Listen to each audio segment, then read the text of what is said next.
तुलसीदास जी बताना चाहते हैं कि देवता गण लंकापति रावण को भगवान के आगमन की सूचना ना मिले और हमारी रक्षा भी हो और भगवान के माधुर्य स्वरूप का दर्शन भी हो और हम सनाथ हो, इस भाव से कोल किरात वेश सब आए। वन में कौन निवास करते हैं? कोल भील। और कोल भील के रूप में सब देवता आते हैं और रचे पर्ण तृण सदन सुहाए, और वहां पर रचना करते हैं पर्ण कुटीर का।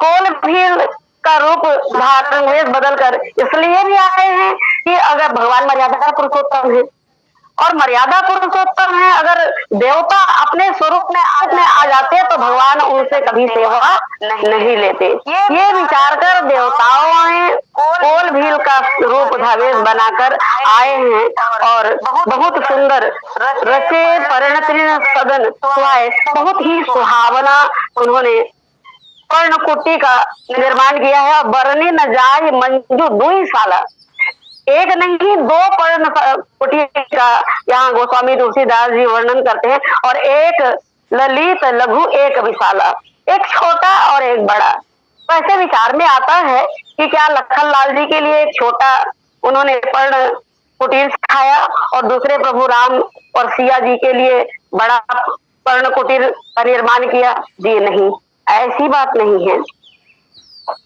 एक पश्चिम की ओर एक पर्णशाला का उन्होंने निर्माण किया, दूसरा दक्षिण की ओर। जो दक्षिण की ओर पर्णशाला है उसका मुख किधर है? उत्तर की ओर। और जो पश्चिम की ओर जिस पर्णशाला का निर्माण किया गया है, जो बड़ा है, और उस सदन उस पर्णशाला का मुख किस तरफ है? पूर्व की ओर। और उस इतना बड़ा उन्होंने किया कि भगवान श्री राघवेंद्र लखनलाल जी मां जानकी के साथ निवास कर सके सुविधा पूर्वक। और वहां ऋषि मुनि तो आएंगे ही, ऋषि मुनि आए तो सबको बैठने, सबको वहां पर आने की और बैठने की सुविधा हो, इस विचार से एक बड़ा पर्णशाला का निर्माण किए हैं और दूसरा छोटा। तो ये जो छोटा पर्णशाला निर्माण किया गया है, यहाँ बहुत सुंदर भाव छुपा हुआ है। जो दक्षिण दिशा की ओर निर्माण किया गया है, जिसका मुख, जिसका द्वार किस तरफ खुलता है? उत्तर की ओर। और हमारे हिंदू संस्कृति में कहा गया है कि जहाँ भोजन पकता है, जो रसोई गृह है, और जहाँ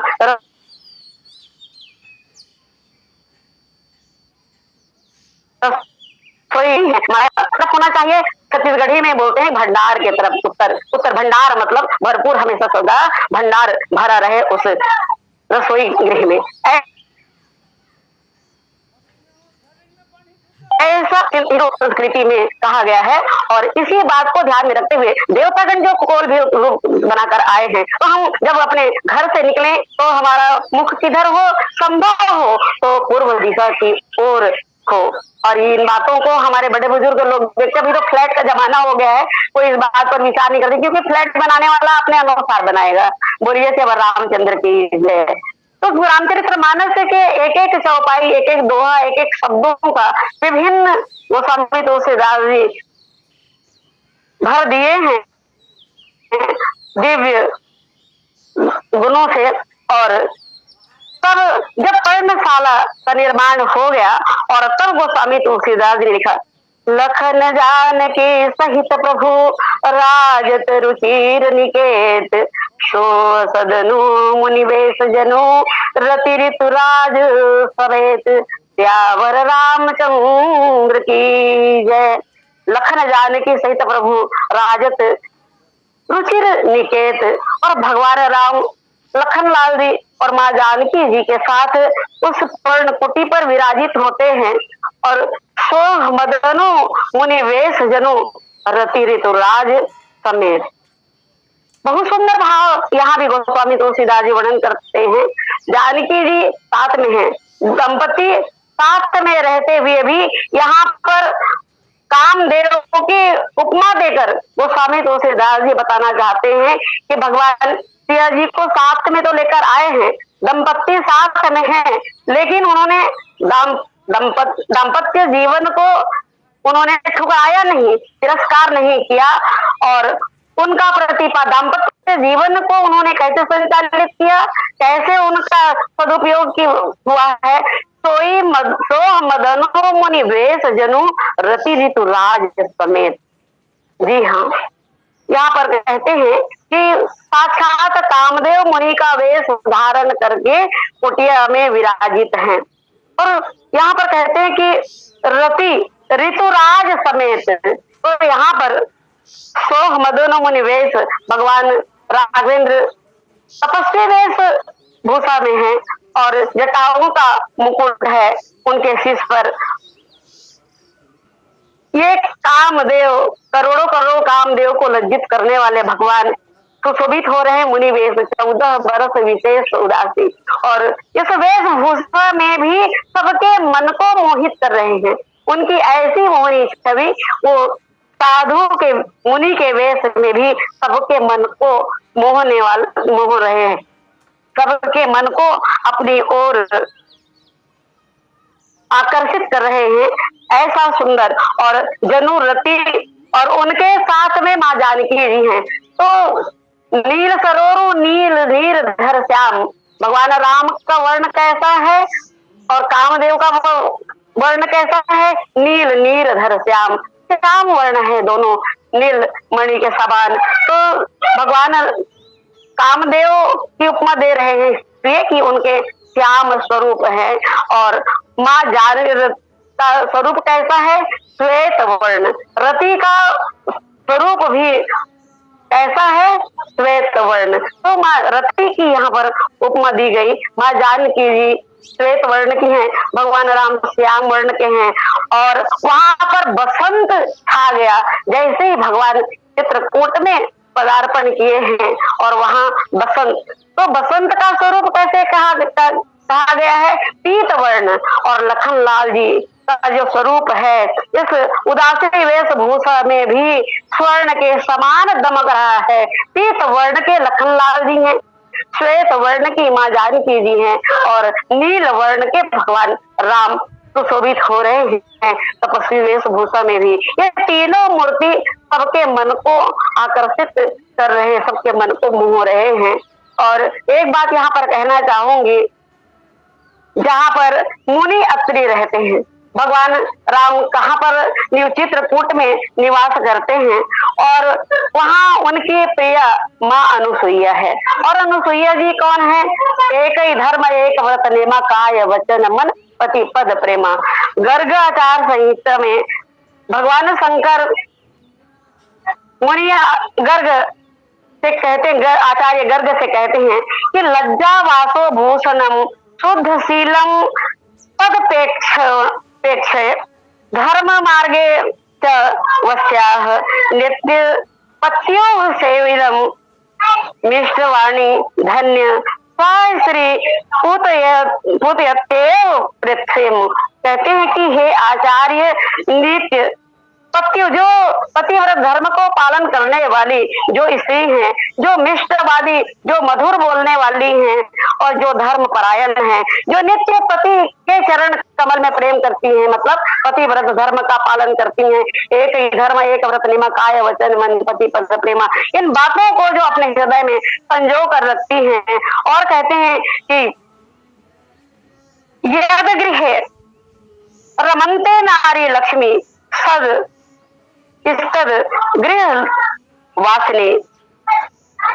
तो ऐसे स्त्री जहाँ निवास करती है, और वहाँ लक्ष्मी हमेशा के लिए विराजित हो जाती हैं, और देवता कोटिसो वहाँ करोड़ों करोड़ों देवता निवास करते हैं, जो स्त्री धर्म पतिव्रत धर्म को पालन करने वाली होती है।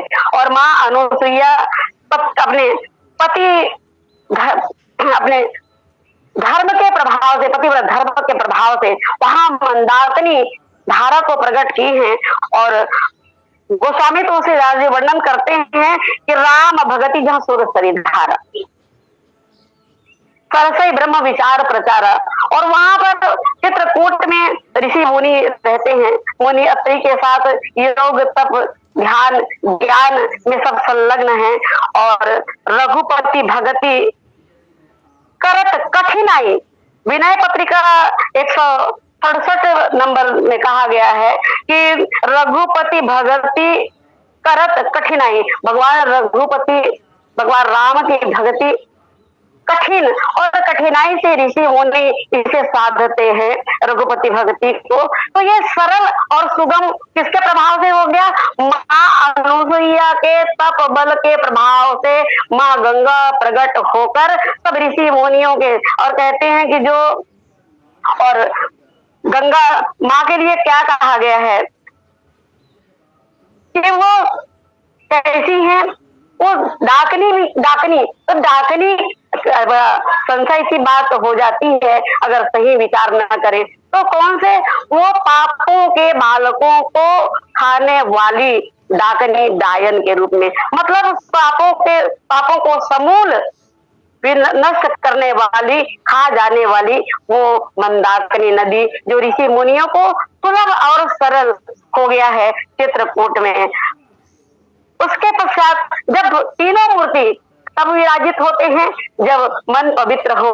इस घर की गृहिणी जब पतिव्रत धर्म की परायण हो और वहां मुनि अत्रि काम क्रोध और लोभ से जब यह जीव रहित हो तब उन्हीं भक्त के हृदय में, उन्हीं के घर में। और ये अनुसुईया कौन है? अनुसुईया के पद गही सीता, अनुसुईया के पद गही सीता। माँ अनुसुईया ऐसी पतिव्रत धर्म नारी शिरोमणि है और जो पतिव्रत धर्म की परायण स्त्री होती है उनके चरण कमल में महालक्ष्मी आकर प्रणाम करती हैं, ऐसा रामचरितमानस में कहा गया है। तो ऐसे दिव्य पतिव्रत धर्म परायणा और मुनि अत्रि जैसे महामुनि रहते हैं, वही भगवान का चित्रकूट धाम बनता है। और चित्रकूट चित चारो राम कथा मंद, और वहां राम कथा मंदाकिनी चित्रकूट चित चारो तुलसी सुभग स्नेह बन प्रिय रघुवीर बिहारो, ऐसा कहा गया है।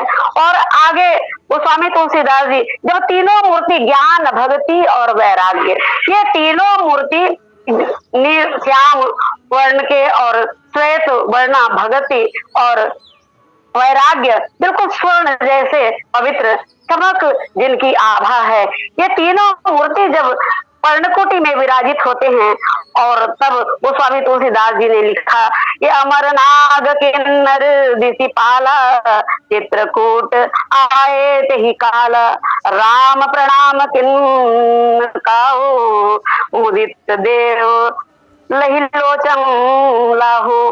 पहले तो गोस्वामी जी ने लिखा कि कोल किरात वेश सब आए रचे पर नत्र सदन सुहाए। अब नीचे लिखते हैं कि अमर नाग के नर दिशिपाला चित्रकूट आए तेहि काल। तो आए दूसरी बार यहाँ देवता फिर से पुनः आए, ऐसी बात नहीं है। जैसे ही भगवान के सन्मुख हुए हैं और जिस कार्य को संपादित करने के लिए वो कोल किरात का वेश धरकर आए हैं देवतागण, और उनके जो कार्य संपन्न हो गया, पर्णकुटी जब निर्मित हो गया और भगवान दोनों लखनलाल जी और माँ जानकी के साथ तीनों मूर्ति ज्ञान भक्ति और वैराग्य जब वहां विराजित हो जाते हैं तो इनके दर्शन से जो वेश बदलकर देवतागण आए हैं वो अपने सही स्वरूप में प्रकट हो गए। भगवान के सन्मुख कोई कपट रूप बनाकर या वेश बदलकर अपने आप को प्रकट कर सकता है? जी नहीं। भगवान के तीनों मूर्तियों के दर्शन करते ही अमर नाग किन्नर दिशिपाला चित्रकूट आए तेहि काला। आए उसी समय आए, ये अलग बात है, लेकिन बड़े बड़े मीमांसाकारों का मत है कि जब भगवान तीनों मूर्ति के सन्मुख जब देवतागण आए हैं, उनका कार्य संपादित हो गया और तीनों मूर्ति विराजित हो गए, तो उनका जो बदला हुआ वेश है वो हट गया और सभी देवता अपने सही स्वरूप में भगवान के सन्मुख आए हैं। और भगवान राम राम प्रणाम किन्ह सब काहू मुदित देव लहि लोचन लाहू। और यहाँ ये नहीं कहते कि भगवान श्री राघवेंद्र ने उन्हें प्रणाम किया देवताओं को और उन्होंने आशीर्वाद दिया, ये नहीं कहते हैं कि मुदित देव लहि लोचन, और सब देवताओं ने अपने नयनाभिराम उन स्वरूपों को, मोहनी मूर्ति को देखकर अपने आप को धन्य माना है। और बरसी सुमन कह देव समाजु, नाथ सनाथ भय हम आजू। जो लंकापति रावण के आतंक से, भय से वो सबको अपने बस में कर लिए थे, मनुष्य, देवता, लोकपाल, दिक्पाल, यम, कुबेर, जितने सूर्य, चंद्रमा, सब उनसे डरते थे, भय खाते थे। और ये देवतागण अब रूप बदल के आने का कारण यही है कि एक तो भगवान के कार्य को संपादित करना चाहते हैं और ऊपर से भगवान के दर्शन को चाहते हैं। लंकापति रावण के भय से जो भयभीत थे, अब यहाँ पर गोस्वामी तुलसीदास जी लिखते हैं कि नाथ सनाथ भय हम आजू, बोले हम लंकापति रावण, उनको अब ये विश्वास हो गया कि अब लंकापति रावण की मृत्यु निश्चित है। और उन्होंने बरसी सुमन कह देव समाजू, और फूलों की वर्षा कर देवता वहां पर कहते कि नाथ सनाथ भय हम, हे नाथ हम, हमारा कोई नहीं था रक्षा करने वाला, यहाँ हम रावण के भय से अब यहाँ वहां सब अपने आप को छुपा कर रखते थे। और आज नाथ सनाथ, आज आपको पाकर आप अयोध्यापुरी को छोड़कर आए हैं, अयोध्यापुरी के राज्य को ठुकराकर, राज सुख को ठुकराकर आए हैं, तो आप हमारे लिए आए हैं, आप हमारे हैं और आप हमारे लिए ही अवध के उस राज्य तिलक को, अवध भगवान चाहते तो विद्रोह कर सकते थे, भगवान राम विद्रोह कर सकते, विद्रोह करते तो क्या होता। कई अंबा के वो सब बातों में आकर हो सकता है उन्हें कारागृह में डाल दिया जाता, और कारागृह में तो उन्हें इतना कष्ट नहीं होता जितना वन मार्ग में हुआ है। लेकिन भगवान राम समाज के लिए, देवताओं के लिए, विश्व कल्याण के लिए अपने सारे सुखों को त्याग कर, अयोध्या के राज सुख को, राज भोग को त्याग कर अपनी प्रिया और अनुज लखनलाल जी के साथ वन में आए हैं। और वन में आकर उन्होंने मुनियों के साथ भेलनी माँ सबरी को तार दिया, केवट का उद्धार कर दिया, सबको गले लगाया। और तत्पश्चात भगवान राम यहाँ देवताओं के लिए आए हैं। और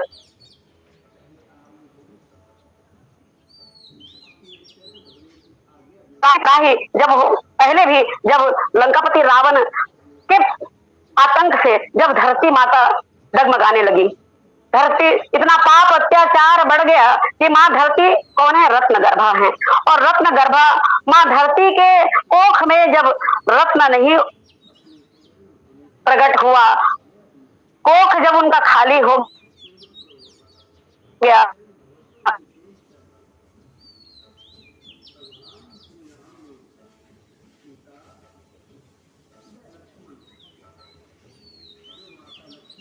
थर्रा कर त्राही त्राही करती हुई सब देवताओं के पास गई हैं। सब देवता अपने आप को अयोग्य बताए हैं, ब्रह्मा जी के पास गई हैं। ब्रह्मा जी भगवान शंकर के पास लेकर गए हैं और भगवान शंकर ने कहा कि प्रेम ते प्रकट होई प्रभु सर्वत्र सर्वज्ञ सर्वत्र समाना रेमत। और वहीं पर उन्होंने जब भगवान की स्तुति किए थे और तब भगवान ने कहा था कि जनि डर पहु मुनि सिद्ध सुरेशा, तुम ही लागी धरियो नरबेसा, अंसन सहित मनुज अवतारा, लइहो दिन कर वंश उदारा। और उस संकल्प को भगवान अब आज पूरा करने के लिए वन में आए हैं। सारे सुखों को त्याग कर, राजभोग सुख को त्याग कर पिता की आज्ञा को एक आदर्श पुत्र के यहाँ पर हमारे लिए, हमारे परिवार के लिए, समाज के लिए, हमारे संतानों के लिए एक आदर्श स्थापित किए हैं। माता पिता की आज्ञा को मानकर भगवान राम वनवास की ओर आए हैं और वहां पर ऋषि मुनियों का जब देखते हैं अस्थि एकत्रित, और तब निशिचर हीन करो वही भूज उठाई प्रण किन्न सकल मुनि के आश्रम जाय जाय सुख दिन। और एक और आदर्श स्थापित करते हैं भगवान राम जब आते, हम तो थोड़ा सा कुछ जान लिए, थोड़ा ज्ञान हो गया तो हम अपने आप को सर्वश्रेष्ठ मानने लगते हैं, अपनी मनमानी करने लगते हैं। लेकिन रामचरितमानस मनुष्य जीवन का दर्शन है, दर्पण है। बहुत सुंदर भाव से जब भरद्वाज मुनि के आश्रम की ओर आते हैं और तब भगवान राम मुनि के चरण कमल में प्रणाम करके कहते हैं कि राम सप्रेम कहो मुनि पाही नाथ कहे हम यही मग जाही। हमें कैसे मार्ग पर चलना है, हमारा चलने की रीति कैसी हो। एक मुनि से पूछते हैं कि नाथ कहे हम यही मग जाही। दूसरा फिर वहां से आगे बढ़ते हैं तो मुनि अगस्त के आश्रम में आते हैं। भगवान राम चाहते तो रावण को वहीं से भगवान राम को इतना कष्ट करने की कोई आवश्यकता नहीं थी। और लखन लाल जी के लिए कहते हैं कि जगमहु सखा निशास्त्र जेते लक्ष्मण है नहीं निमिष महु तेते। लखन लाल जी काफी थे लंकापति रावण का वध करने के लिए, जहां थे वहां बैठे बैठे। लेकिन भगवान राम यहाँ पर और एक आदर्श स्थापित करते हैं, अब सो मंत्र देहु प्रभु मोही और यही प्रकार मारो मुनि द्रोही। बोलिए जय रामचंद्र की जय। ये रामचरितमानस का आदर्श स्थापित गोस्वामी तुलसीदास जी के लिए। और किसी से यहाँ वाल्मीकि मुनि के आश्रम में आते हैं, उनसे मैं कहाँ रहूं, कहते हैं कि असजिय जानी कहे सोई खाऊं सौमित्र सहित जहां जाऊं। ऐसा कोई स्थान बताइए जहां इन्हें लेकर मैं जाऊं और वहां पर मैं रचित रुचिर पर नत्रिन साला वास करूं कछु काल कृपाला। मैं कहीं पर अभी विश्राम नहीं किया हूँ और दोनों मेरे साथ हैं। तो एक तो मेरे साथ में ये जब मुनि ने कहा कि आप कहाँ नहीं हैं, तो भगवान राम मन मन मुस्काने लगे और कहने लगे कि मैं अपने लिए नहीं पूछ रहा हूँ, क्योंकि जो मेरे साथ में आ गए ना, तो एक तो भक्ति है, भक्ति से और मैं ब्रह्म निष्क्रिय है। लेकिन निष्क्रिय ब्रह्मों का निष्क्रिय रहना क्या समाज के लिए या मानव समाज के लिए, देश के लिए क्या ये हितकर होगा? मेरे साथ में ये भक्ति आई है, ये भक्ति क्या करती है, राग उत्पन्न करती है। और ये वैराग्य आया है तो वैराग्य क्या करता है, वैराग्य रोष उत्पन्न करता है। और रोष उत्पन्न करके और आप कहते ना कि नाथ देव कर कवन भरोसा सोची सिंधु करई मनोरोसा। लखन लाल जी जब आते हैं तब समुद्र के लिए, समुद्र बंधन से पहले जब भगवान राम 3 दिन उपवास करते हैं, साधना करते हैं, और तब लखन लाल जी बिल्कुल बोलते ये वैराग्य मूर्ति है ना, ये तो समय भी नहीं देता, इनको जल्दबाजी होती है और ये मेरे साथ में आए हैं। और तब कहते हैं कि चित्रकूट रघुनंदन छाए समाचार सुनी मुनि आए। और देवता आए हैं, उसके पश्चात उन्होंने तो निवेदन करने आए हैं कि आज हम सनात हो गए, आप हमारी रक्षा के लिए ही हमारे लिए अयोध्यापुरी के सारे सुख वैभव को छोड़कर आए हो राम। और चित्रकूट रघुन जब भगवान आश्वासन देते हैं, उन्हें आश्वस्त करते हैं, तब प्रसन्न होकर जैसे पहले स्तुति किए और भगवान राम कहते हैं कि आपके लिए ही मैं मनुष्य के रूप में अवतार लूंगा। और तब आश्वस्त होकर अपने अपने लोग, और आज इस सत्संग में भी हर निज निज सदन सुधाए अपने अपने सदन, अपने अपने लोग को वो सब प्रस्थान करते हैं। और इसके पश्चात चित्रकूट रघुनंदन छाए समाचार सुनी मुनि सब आए। अब मुनि जन आते हैं तो आवत देखी मुदित मुनि वृंदा किन्न दंडवत रघु रघुकुल चंदा। और रघुकुल चंद भगवान श्री रामचंद्र मुनियों को देखते हैं और आवत देखे मुदित मुनि वृंदा, मुदित मन होकर मुनियों को दंडवत प्रणाम करते हैं। अमुनि रघुर लाई और लिन्ही सुफल हो हित आशीष देहि। तब ऋषि मुनि भगवान को हृदय से लगाते हैं और हृदय से लगाकर सुफल हो आप जिस कार्य के हेतु विप्रधेनु स्वरूप संतहित लिंग मनुज अवतार निज इच्छा निर्मित नु माया गुण गोपाल। जिस कल्याण की, जिस बात के लिए, जिस कार्य के लिए, जिस मानव जीवन के दर्शन और दर्पण अपने चरित्र को बनाकर आप प्रकट हुए हैं, हे राम आप का सुफल मनोरथ हो। ऋषि मुनि उन्हें आशीर्वाद देते हैं। और एक बात कहना चाहूंगी, समाज की वर्तमान स्थिति में राम की जो प्रासंगिकता है पुनः दृष्टिगत हो रही है। आज समाज में सामाजिक चिंतन छोड़कर केवल हम वाद विवाद, चाहे राजनेता हो, चाहे सामाजिक पदाधिकारी हो, जातिवाद हो, ये सब वाद ही वाद में सब उलझे हुए हैं। और राजनीतिक पार्टियों की तो और क्या कहना है, जनता के कोमल भावनाओं से खेल रहे हैं। और आप अभी सब भली भांति देख लिए हैं, सब जानते हैं, ज्यादा कहने की आवश्यकता नहीं है। और दिल्ली के जंतर मंतर, रामलीला मंच, ये सब और कुछ लीला दर्शा रही है। आज आवश्यकता है अपने अंतःकरण के साहस को जगाने की, मानवता के प्रति मानव को जागरूक करने की, राम को बुलाने की। आज छोटी छोटी हमारी वैदेही, छोटी छोटी जानकी आज सुरक्षित नहीं है, उनकी अस्मिता दांव पर लगी है और बहुत ही हाहाकार मचा हुआ है। और आज आवश्यकता है कि हम अपने अंतःकरण के बल पराक्रम को जगाएं, उसको प्रकट करें और समाज के लिए, अपने परिवार के लिए तो सभी कर लेते हैं। और आजकल तो परिवार के रिश्ते नातों से भी लोग मुंह मोड़ रहे हैं आज के परिवेश में। जबकि भगवान राम के साथ उन महाराज दशरथ के 4 पुत्र उनके अर्थ धर्म काम और मोक्ष के रूप में उन्हें उनके यहाँ प्रकट होकर आए हैं। चारों राम ही हैं और वो चारों राम भरत, लखनलाल जी, शत्रुघ्न जी और भगवान राम की गाथा को हम गाते हैं। ये चारों अपने अपने सुखों को त्याग कर परिवार के हित के लिए, बंधुत्व स्थापित करने के लिए जो आचरण आचरित किए हैं, आज हमें उनको समझने की आवश्यकता है। माँ जानकी के प्रति, माँ जानकी अपने पतिव्रत धर्म को निर्वहन करते हुए सारे सुख वैभव को छोड़कर अपने पति के साथ काय वचन मन पति पद प्रेमा, इस बात को साकार तो हम नारियों को भी इस बात को समझना है, जानना है।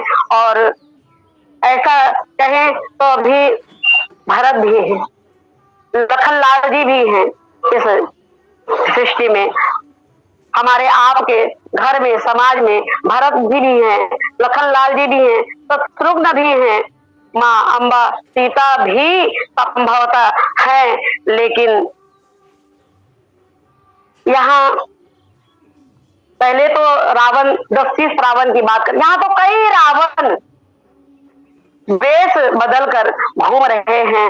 और यहाँ पुरुषा जैसी बहुत ही निशिचर प्रवृत्ति जो महंगाई के रूप में समाज में, हमारे देश में, गांव नगर में विद्यमान है, अभी भी विद्यमान है, जिनके प्रभाव से हम प्रभावित हैं। हमारा जीवन सही सुख शांति प्राप्त नहीं हम कर पा रहे हैं, गृहस्थ जीवन को सुचारू रूप से हम भोग नहीं पा रहे हैं।